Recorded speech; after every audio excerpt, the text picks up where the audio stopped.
Hi folks, this is the last of my little videos on revival. Clive's going to be picking up again next week, sharing some more stories of revivals around the world. But I thought today what we would do is we would kind of just recap a little bit on the 3 revivals that we have looked at over the last 2 weeks. We looked at revival in the Hebrides up in Scotland. We also looked at revival in South Africa, and we looked at revival in New York, the Layman's Prayer Revival. And across these 3 different revivals, there was loads of unique different aspects to each of them, but there were also some real similar threads that you could find throughout. And I want to just touch on 2 of them to remind us and encourage us today. Firstly, was when we looked at Duncan Campbell and the revival in the Hebrides, we learned that it was marked by the leadership of the Holy Spirit.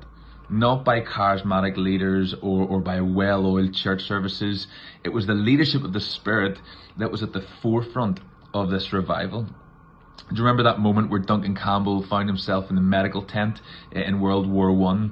He's crying out to God in worship, but he's doing it in his mother tongue. He's crying out in Gaelic, and then all of a sudden he turns around and 7 other Canadian soldiers, they have kind of been swept up into this move of the presence of God, or this move of the Spirit. They are on their knees and they're crying out in worship too, yet they had no idea what Duncan Campbell was saying in Gaelic. And we saw this too when we looked at the way in which revival broke out in South Africa with Andrew Murray. And if Andrew Murray had his way, things would have looked very different. Those meetings, those services, they were to be rhythmical, they were to have clear structure and order, each person kind of staying in their lane.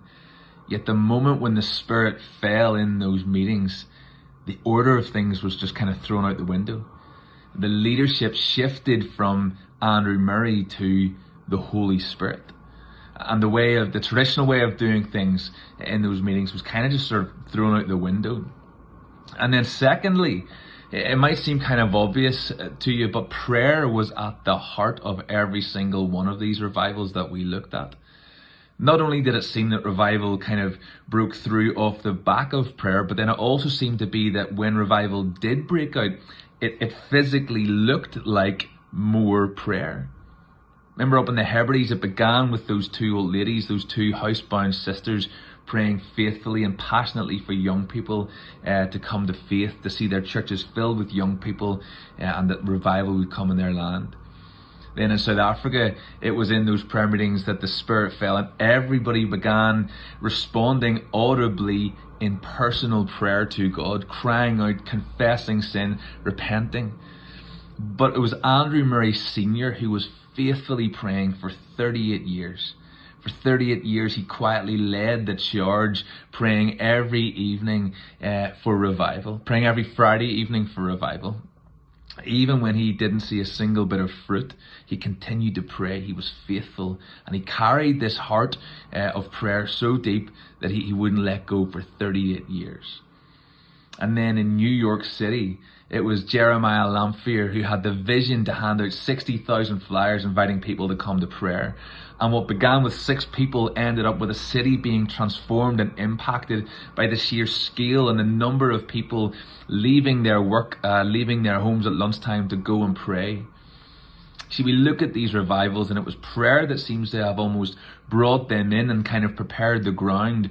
But it was also prayer that would define what God would do in people's hearts as well. Of course, there was so much fruit in these revivals. Millions of people saved, communities restored, divisions healed, young people filling the churches. And who knows what fruit we would see if God brought revival in our time.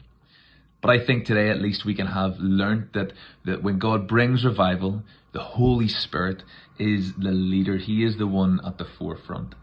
And prayer is what kind of seems to be what kind of brings it in, but also then what defines it as well in how God moves. Hope you've enjoyed these last couple of weeks of videos, and Clive has more to come. Have a great day.